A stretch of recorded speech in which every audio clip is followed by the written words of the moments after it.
এই সরকার জনগণের কথা চিন্তা করে না, কারণ জনগণের ভোটে তারা ক্ষমতায় আসে নাই। আর জনগণের ভোটে যদি তারা ক্ষমতায় আসতো, গরিব দুঃখী এবং সর্বস্তরের মানুষের কথা চিন্তা করতো। আজকে দেশের ভিতরে দুর্ভিক্ষ। আজকে আমি একটা কথা বলতে চাই যে ক্ষমতা কারোর জন্য চিরদিন থাকে না। ভালো কাজ করলে মানুষ ভালো বলবে, খারাপ কাজ করলে মানুষ খারাপ করে। আজকে দেশের ভিতরে এই যে গরিব দুঃখী মানুষ, মেহনতি মানুষ, এই যে শ্রমজীবী মানুষ, আজকে সর্বস্তরের মানুষ হাহাকার। এই যে দ্রব্যমূল্যটা, আমি ঢাকা শহরে বসবাস করি, এই যে বাস্তব। আজকে আপনি যদি খলিলের মাংসের দোকানে যায় দেখেন আজকে 780 টাকা কেজি মাংস। কই নির্বাচনের আগে আপনারা ইস্তেহার দিয়েছিলেন যে মাংসের দাম কমাবেন, দ্রব্যমূল্যের দাম কমাবেন, কই কোনো কিছুই কমালেন না আপনারা, কারণ এটা নিয়ন্ত্রণে আসতেছেন। সবচেয়ে বড় কথা হলো যেটা 10 বছরে নিয়ন্ত্রণে আনতে পারেন নাই, 15 বছরে এখন এই 5 বছরে নিয়ন্ত্রণে আনতে পারবেন না। আমি একটা কথা বলতে চাই, এই দেশের ভিতরে এখনো সময় আছে, আপনারা অন্যায়ের প্রতিবাদ করেন এবং কি যারা অন্যায় করতেছে সেটা যে দলেরই হোক তাদেরকে গ্রেফতার করেন, আইনের আওতায় আনেন। বিসমিল্লাহির রহমানির রহিম। প্রিয় দেশবাসী, আসসালামু আলাইকুম। আপনারা জানেন এই বর্তমানে প্রচন্ড তীব্র দাবদাহে, প্রচন্ড গরমের মাঝে আজকে বাংলাদেশের যারা মেহনতি মানুষ আছে, পেশাজীবী মানুষ, শ্রমিক, রিক্সা চালক, ভ্যান চালক এবং কি যারা খেটে খাওয়া মানুষ, এই তীব্র গরমের ভিতরে তারা ঠিকঠাক মতো কাজকর্ম করতে পারতেছে না। আজকে বাংলাদেশের এই যে শ্রমিক দিবস গেল, আজকে বাংলাদেশের মানুষ এই যে খোলা আকাশের নিচে এই তীব্র গরমের ভিতর সংসার চালানোর জন্য যারা কষ্ট করে কাজকর্ম করতে হয়, কিন্তু তারা এই গরমের কারণে তারা ঠিক মতো কাজকর্ম করতে পারছে না। এবং কি আজকে এই দেশের উন্নয়নমূলক এই সরকার, মাননীয় প্রধানমন্ত্রীর কাছে আমার আবেদন এবং এমপি মন্ত্রীদের কাছে আমার দরখাস্ত, ওনারা উন্নয়নের কথা বলে, আমি একজন শ্রমিক হিসাবে আমি ওনাদেরকে প্রশ্ন রাখতে চাই, এই যে বাংলাদেশের ভিতরে তীব্র দাবদাহে প্রচন্ড গরমের মাঝে আজকে রিক্সা শ্রমিক, ভ্যান শ্রমিক এবং খেটে খাওয়া মানুষ খুব হাহাকার কষ্টে আছে। কই কোন মানুষ, কোন নেতা কর্মীদের বা কোন পদক্ষেপ এই গরিব মানুষের জন্য কোন পদক্ষেপ নিতেছে না, বা কিভাবে তাদের সংসার উপার্জন করে কিভাবে তারা আজকে সংসারটা চালাবে, আজকে মানুষ যে কষ্টের ভিতরে আছে এটা কোনো খোঁজ খবর কেউ নিতেছে না। আজকে আমরা দেখতেছি অন্য রাজনৈতিক দল ছাড়া অন্য সংগঠনটা এই যে তীব্র দাবদাহে প্রচন্ড গরমের মাঝে শরবত, অনেক দোকান, আজকে আমি দেখলাম যে পলিওল মার্কেটের সামনে দোকান মালিক সমিতিরা আজকে ঠান্ডা শরবত, রিক্সা শ্রমিক এবং কি সমস্ত পেশাজীবী মানুষের জন্য তারা এই আয়োজনটা করছে। আমি তাদের জন্য, আমি বাংলাদেশ শ্রমিকের পক্ষ থেকে এবং সাধারণ মানুষের পক্ষ থেকে আমি তাদের ধন্যবাদ জানাই। তারা কোনো রাজনৈতিক দল না, তারা দোকান মালিক সমিতি। আজকে আমি রাজনৈতিক নেতৃবৃন্দদের কাছে আমার আহ্বান, ক্ষুধার্ত আহ্বান এই যে আপনারা সবসময় ক্ষমতার লোভের জন্য ব্যস্ত থাকেন, কিন্তু এই যে তীব্র দাবদাহে আজকে সাধারণ মানুষ যে কি কষ্টে আছে, আজকে তারা এই কষ্ট, কারণ তাদের সংসার চালানোর জন্য তারা ঘরে বসে থাকতে পারে না, তাদের সংসার চালাতেই হবে।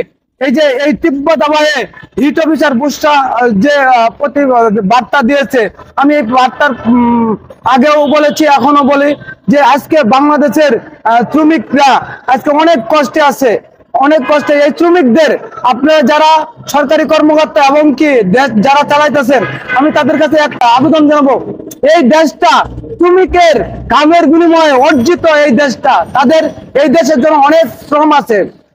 গার্মেন্টস শ্রমিক এবং কি রিক্সা শ্রমিক, ভ্যান শ্রমিক এবং খেটে খাওয়া মানুষ, তাদের এই দেশটার ভিতরে এবং কৃষক, তারা আজকে এই যে এখন বর্তমানে দেশে ধান কাটা লাগছে এবং লাগতেছে, আস্তে আস্তে শুরু হচ্ছে। এই প্রচন্ড তীব্র দাবদাহে তারা কিন্তু ঘরে বসে নাই, তারা কিন্তু ঘরে বসে থাকতে পারে না, কারণ তারা এই যে ফসল ফলাইতেছে এবং কি মাঠে কাজ করতেছে।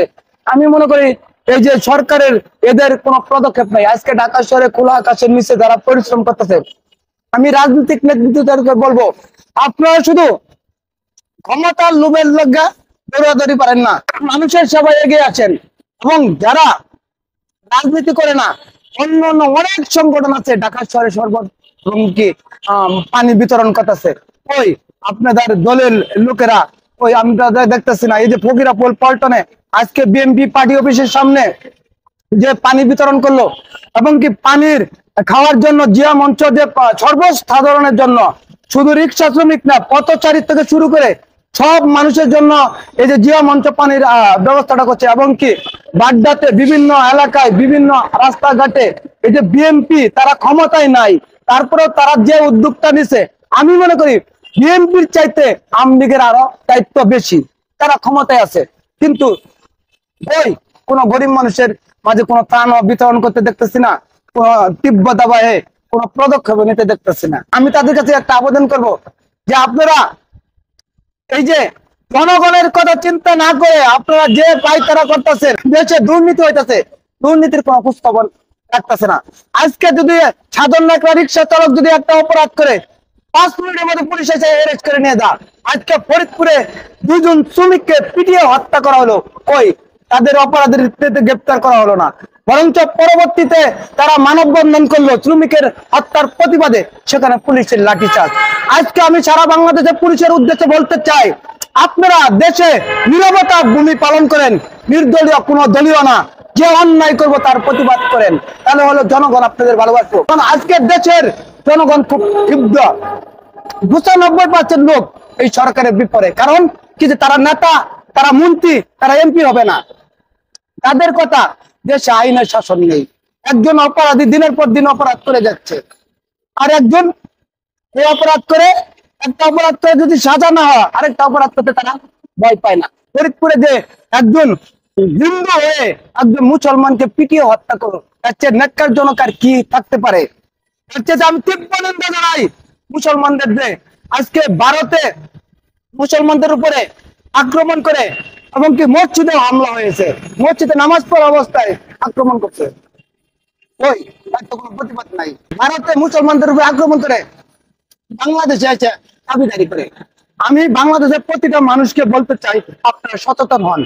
প্রতিটি সমাজে, প্রতিটি গ্রামে, প্রতিটি ইউনিয়নে, প্রতিটি শহর বন্দরে সবাই সচেতন হন।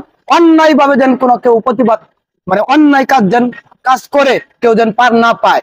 আমি তার সাথে আরো প্রতিবাদ জানাই বাংলাদেশের প্রশাসনের প্রতি। দেখেন আজকে আপনারা নীরবতা ভূমি পালন করেন, আপনারা জনগণের বন্ধু, শুধু জনগণের বন্ধু মুখে বললে হবে না, কাজকর্মে। আপনারা যখন চাকরিটা নেন তখন প্রতিজ্ঞা করেন যে আমরা জনগণের পাশে থাকবো, অন্যায়ের প্রতিবাদ করব। আজকে অন্যায় হলো আপনারা উপর মহলের চাপ সৃষ্টির জন্য আপনারা কিছু করতে পারতেছেন না, কারণ আপনাদের চাকরি চলে যাবে। চাকরি চলে যাওয়ার জন্য আজকে সরকারের প্রতি আশ্বস্ত হয়ে মিথ্যা চালাচ্ছেন আপনারা। আমি আপনাদেরকে সবিনয় আবেদন করব যে বাংলাদেশের ভিতরে যে ন্যাক্কারজনক কাজ যারা করতেছে তাদেরকে আপনারা অ্যারেস্ট করেন, আইনের আওতায় আনেন। নয়তো যেভাবে চলতেছে বাংলাদেশের মানুষ কিন্তু ক্ষুব্ধ হয়ে আছে। এই সরকার জনগণের কথা চিন্তা করে না, কারণ জনগণের ভোটে তারা ক্ষমতায় আসে নাই। আর জনগণের ভোটে যদি তারা ক্ষমতায় আসতো, গরিব দুঃখী এবং সর্বস্তরের মানুষের কথা চিন্তা করতো। আজকে দেশের ভিতরে দুর্ভিক্ষ। আজকে আমি একটা কথা বলতে চাই যে ক্ষমতা কারোর জন্য চিরদিন থাকে না। ভালো কাজ করলে মানুষ ভালো বলবে, খারাপ কাজ করলে মানুষ খারাপ করে। আজকে দেশের ভিতরে এই যে গরিব দুঃখী মানুষ, মেহনতি মানুষ, এই যে শ্রমজীবী মানুষ, আজকে সর্বস্তরের মানুষ হাহাকার। এই যে দ্রব্যমূল্যটা, আমি ঢাকা শহরে বসবাস করি, এই যে বাস্তব। আজকে আপনি যদি খলিলের মাংসের দোকানে যায় দেখেন আজকে 780 টাকা কেজি মাংস। কই নির্বাচনের আগে আপনারা ইস্তেহার দিয়েছিলেন যে মাংসের দাম কমাবেন, দ্রব্যমূল্যের দাম কমাবেন, কই কোনো কিছুই কমালেন না আপনারা, কারণ এটা নিয়ন্ত্রণে আসতেছেন। সবচেয়ে বড় কথা হলো যেটা 10 বছরে নিয়ন্ত্রণে আনতে পারেন নাই, 15 বছরে এখন এই 5 বছরে নিয়ন্ত্রণে আনতে পারবেন না। আমি একটা কথা বলতে চাই, এই দেশের ভিতরে এখনো সময় আছে, আপনারা অন্যায়ের প্রতিবাদ করেন, এবং কি যারা অন্যায় করতেছে সেটা যে দলেরই হোক, বিএনপির হোক এবং আওয়ামী লীগের হোক, যে সংগঠনের হোক, তাদেরকে গ্রেফতার করেন, আইনের আওতায় আনেন। আপনার পরিচয়টা কি জানতে পারি? আমার নাম মোহাম্মদ আফজাল, আমি একজন রিক্সা চালক। আমি সারা বাংলাদেশ জাতীয়তাবাদী রিক্সা আন্দোলন কেন্দ্রীয় কমিটির সাধারণ সম্পাদক। আপনার মূল্যবান সময় এইচএন টিভি নিউজে দেওয়ার জন্য আপনাকে অসংখ্য ধন্যবাদ। আপনাকেও ধন্যবাদ। সকল রাজনৈতিক দলের ভিডিও পেতে এবং এই সমাজে নির্যাতন এবং নিপীড়নের শিকার এই সকল ভিডিও এইচএন টিভি নিউজে আপলোড করা হয়। এই ভিডিওটি ভালো লাগলে অবশ্যই আপনারা আপনাদের বন্ধুদের সাথে শেয়ার করতে ভুলবেন না। আর এইচএন টিভি নিউজ এই ইউটিউব চ্যানেলটি অবশ্যই সাবস্ক্রাইব করে আপনাদের পাশেই থাকার সুযোগ করে দেবেন। আজকের মতো বিদায় নিলাম। আমি এইচএন টিভি নিউজের রিপোর্টার মোহাম্মদ হাবিব। সবাই ভালো থাকুন, সুস্থ থাকুন। আল্লাহ হাফেজ। আসসালামু আলাইকুম।